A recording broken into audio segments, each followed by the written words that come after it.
சென்னையில் சீட் கிடச்சிருக்கு. நான் ரொம்ப தேங்க்ஸ் பண்ணோம் அப்படின்னு நினைக்கிறது ஃபஸ்ட்டு நம்ம அகாடமிக்கு தான். அவங்க பிரசன்னா சாருக்கு தான் ரொம்ப தேங்க்ஸ் சொல்லணும்.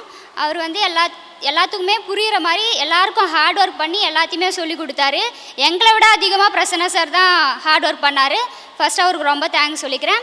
அதுக்கப்புறம் முத்துக்குமரன் சார், எனக்கு கெமிஸ்ட்ரி வந்து 12th எனக்கு கெமிஸ்ட்ரியில் கம்மியாகிடுச்சு மார்க்கு. கெமிஸ்ட்ரி பேசிக் எதுவுமே எனக்கு தெரியாது. கெமிஸ்ட்ரி நான் கற்றுக்கினது இங்கே வந்து தான் கற்றுக்கிட்டேன். எம்கே சாருக்கு ரொம்ப தேங்க்ஸ் சொல்கிறேன். அடுத்தது என் பேரண்ட்ஸ்க்கு ரொம்ப ஃபினான்ஷியலாக சப்போர்ட் பண்ணாங்க. பேரண்ட்ஸ் நல்லா சப்போர்ட் பண்ணியிருந்தாங்க. 2 பேருக்கு தேங்க்ஸ் சொல்லணும். எங்கள் டியூஷன் அண்ணா வேணண்ணா அவங்க தான் எனக்கு வந்து சூர்யா அகாடமியை பற்றி சொன்னாங்க. எங்கள் சீனியர் வந்து இங்கே படிச்சிருந்தாங்க. அவங்கள பற்றி எங்கிட்ட சொல்லும்போது எனக்கு ரொம்பவே மோட்டிவாக இருந்துச்சு. அவங்களால நான் இங்கே வந்து படித்தேன். இன்றைக்கி நான் சென்னையில் சீட் வாங்கியிருக்கேன். ஹாஸ்டலில் மேம் வந்து ரொம்பவே சப்போர்ட் பண்ணுவாங்க. எனக்கு செகண்ட் மாம் மாதிரி அம்மா மாதிரி அவங்க. எப்போவுமே உடம்பு சரியில்லைனா கூட அவங்களே ஹாஸ்பிட்டல் கூட்டிகிட்டு போவாங்க. எல்லாத்தையுமே கைட் பண்ணாங்க. பிரியாக்கா ரொம்ப தேங்க்ஸ்க்கா.